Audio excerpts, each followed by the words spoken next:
Hey everybody, it's Dan Castle. Just wanted to give you a quick, this is my version of the Poolish dough. Actually it's based off of Vito Acapelli's, his actual recipe. So Vito's a good friend of mine, and it's, we'll try to see what we can do. I'm trying to get this camera adjusted here a little bit. I don't make videos, so this should be a good one. So tonight we're going to use Poolish. So this Poolish was made 2 days ago now. So as you can see, it's definitely nice and aromatic. It's beautiful, actually. It came out really nice. So this is 200 grams of flour, 200 grams of water, and 5 grams of dry active yeast. And then just kind of mix that up, leave it on the counter for an hour, and then cover it. And just cover it with this top and put it right into the refrigerator.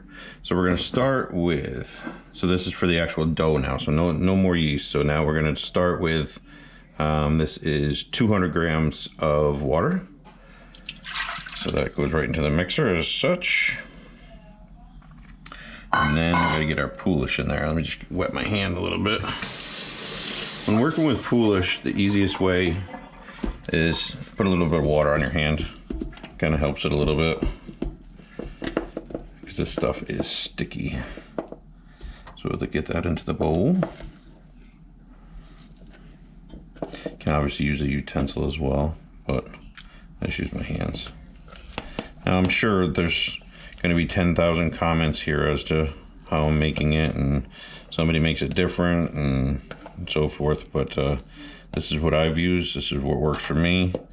Like I said, I got this originally, pretty much the recipe from Vito, and you know, he obviously knows what he's doing. So, but everybody's got their own. So that's that there. So we're gonna do with that. And get some of it off your hands. So that's just the Poolish and the water. We're gonna get that going. So it starts to mix in a little bit.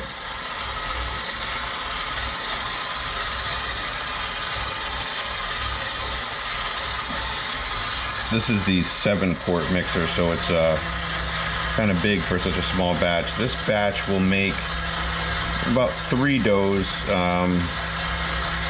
260. I try to go close to 300 actually for the Karu, because I don't know, I just feel like it gives me a good crust, especially with the Poolish.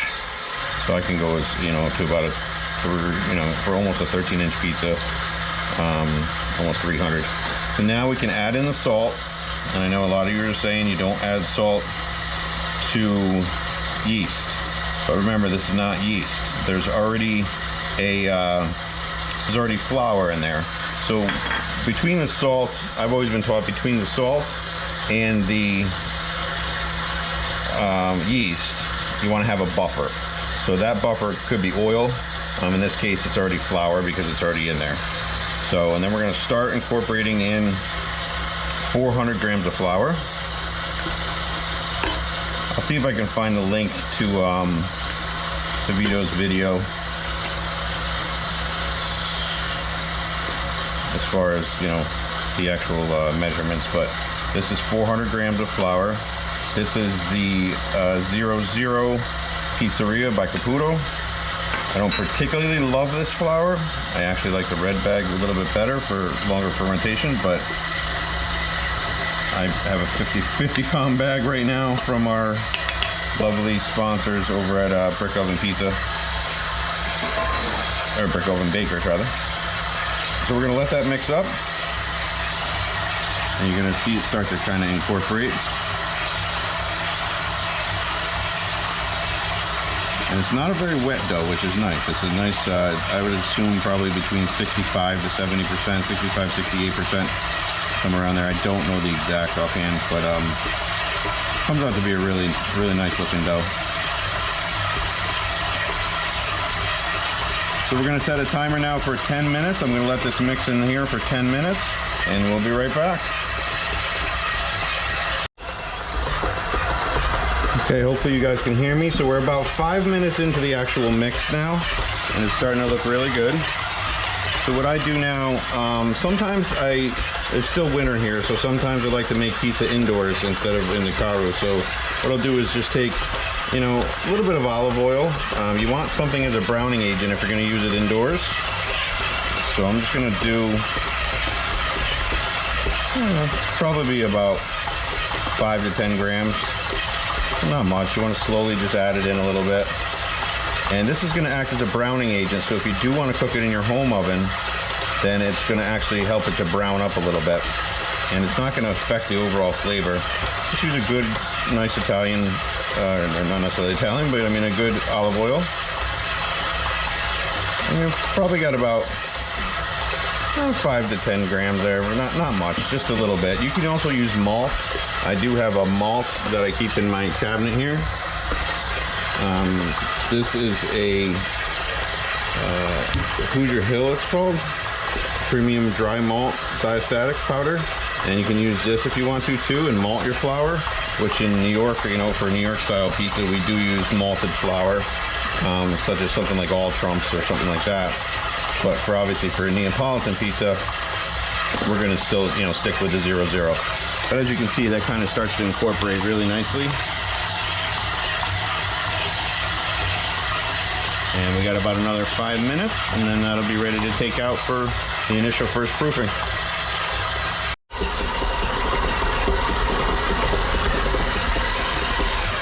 Okay, it's been 10 minutes now, so we're gonna get this dough out of here. And like I said, it is gonna be a little bit wet, but really not bad. So I'm going to just kind of get it out of the bowl here. Oh, it's beautiful, actually. No, it came out really nice. As you can see, there's not much left in the bowl, and that's the key. You don't want to have a ton left in your bowl. So once it starts to separate itself from the walls, then it's ready to be balled. So what I normally do, there's no flour in here or anything. You don't need it. If you need anything, if it's a little wet like it is right now, by the time you start balling it, it should be fine. But what you can do, if you need to, is just use some wet hands, but you'll see this will start to go away. So I'm pulling it, folding, turning, pulling, folding, turning, pulling, folding, turning. You don't want to, you try not to break the surface. So now I'm just tucking in the bottom. You don't want to break the surface of the dough because that's where all your gluten is. So you can see there, when you push down, bounces back up. So you know you have a good gluten structure there. So this is with the Poolish already incorporated. What we're gonna do now, we're gonna take this, put it in this little proofing box. It's gonna go over to my oven, which fortunately has a little proofing function. I'm gonna put it in there. And that just keeps it, you know, a little bit warm. So what I'm gonna do is go to proof and start, and we're gonna set a timer for 30 minutes. And we're just gonna let that proof for 30 minutes in there. As you can see, it turns the light on. The light is just enough to kind of bring it up to 85 degrees or so, which is what, you know, yeast likes to activate at. So we're gonna leave that for 30 minutes, and then we'll be back one more time. Okay, so now proofing is done. The initial half-an-hour proof that we did. I'm gonna take this out, bring it over to our counter here. Let's see what we got here. Beautiful. See, we got just a little bit bigger, nice and smooth. Gluten structure and everything's all there. Perfect. Now we're gonna separate it into balls. So, like I said, I'm gonna shoot for 300. 300 seems to be good for what I usually use. So let's see here, 358.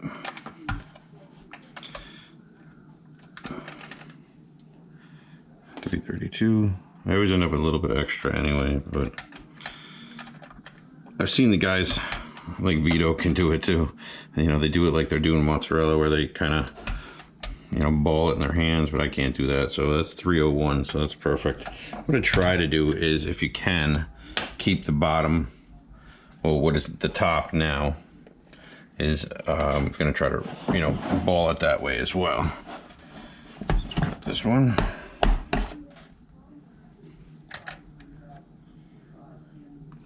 $270. So again, the trick, I think anyway, if you can keep that, you know, what is now the top inside the thing here, if you can keep that underneath, then it's going to give you a much better end result, because you already have that gluten structure there and everything. So if you can't, you can't, but usually you can get it to be pretty much spot on. So we're going for 300. Okay. So we got those 3 there. I got a little bit left over here. It's just kind of scrap, but it's 73. So what I do with that, believe it or not, is make one for my puppy. Make like a small pizza that she can eat, since she loves to bother us while we're eating. So same thing, doing it in the same process. We're just pulling, twisting, pulling, twisting. You can see that that's resulting in really nice, smooth dough ball. So there's one there. Now these are going to be frozen, so because I'm not going to use them tonight. The great thing about having it frozen is that you can just take them out of the refrigerator, or out of the freezer rather, the morning that you want to use it. And they'll stay for about 2 months in the freezer. You use them, you know, you take them out, put them in the fridge. I usually just kind of put them in the fridge, like in this dough pan or something. And about 4 hours or so out, and that'll defrost it enough. And then you leave it out for about another 2 hours before you want to use it. And that'll continue to proof. It'll bring it up to room temperature and everything. And then it's perfect. So there's 3. That's my 3 dough balls. Get my little one here for the puppy. This one doesn't have to be perfect, of course. But since she bothers me all the time and can't have sauce and everything, then I figure I'll make a nice little one for her. That one's tiny, so it's hard to ball, but that'll rise up as well. So what we're gonna do now is this here, and we're gonna go back into the oven. You can put it right on your countertop if you want. You can put it in your oven. I like the oven because if I need to, I can turn on these lights and it'll give me a little bit more heat, and just keeps it kind of nice and airtight in there. I'm not turning the light on right now or anything. We're just gonna keep it in there for about 2 to 3 hours, or if it's warm in your house, you can do it on a countertop for about 2 to 3 hours. And then from there, we'll be ready to go in the freezer. So we'll see you in a sec. Okay, so it's been about 2 hours now, maybe 2.5, 3 hours. And this is what we're left with. Lost track of time a little bit. So here it is. And then here's our dough balls. And that is the Poolish. You see the little one for the puppy there. So these are gonna puff up even a little bit more after we defrost them later on before we go to use them. But this is what we're gonna do now. So these went from, you know, obviously we made the dough, we mixed it, we let it sit on the counter for about a half an hour, and then balled it up again into the individual balls, and then put them right into the dough box, put them in here for about 2 to 3 hours. Then from here, they are going right into the freezer. So that's the trick. Don't touch them, don't degas them, nothing like that. You don't want to lose any of that air, the nice air that's in there. So we're gonna put them directly into the freezer that way, and then we will see them in the morning. Okay, it's been overnight, and now we're gonna just check in here. Got our dough in here in the freezer. Should be all set. And there it is. So now these have already been proofed, as you can see. They got some nice air underneath them, which is perfect. That's exactly what we want. So these are totally frozen solid. And now all you need to do is just take a freezer bag, and you can just stack them right up in there. And what you want to do is you can just throw these right into the freezer. Get the little one in there too. you can just throw these right into the freezer, and these will stay for 1, 2, 3, probably as much as even like 4 months, but I'd say within 2 months you'll probably use them anyway. But you want to take them out about, I'd say the day that you want to use them. I would take them out of the freezer, take one out of the freezer, maybe put it in a tray like this, and then put it in the refrigerator, and then leave it in there for at least like 4 to 6 hours, even overnight if you can, if you want to, you know, if you can plan that far ahead. You can see all the air in there. It came out really nice. This is the ones with the Poolish. This is, I figure it's about probably 67%, 68% with that recipe. But yeah, so you want to leave these in leave them in the freezer, take them out the morning of that you want to use them. And then after that, you can take the one out that you want, or however many you want. And you want to leave it for about an hour or two, just so it comes up to room temperature, and they will start to kind of puff up a little bit again. So you'd leave it in a tray like this or something, just, you know, on your countertop, let it go to room temperature, and then you're ready to make your pizza from there. So that's a great way to have some dough on hand all the time, and it's Poolish dough, so it's going to taste great, smell great, and it'll work well in the Ooni. Because we did put some oil in it, you can also use this in your regular home oven as well if you wanted to.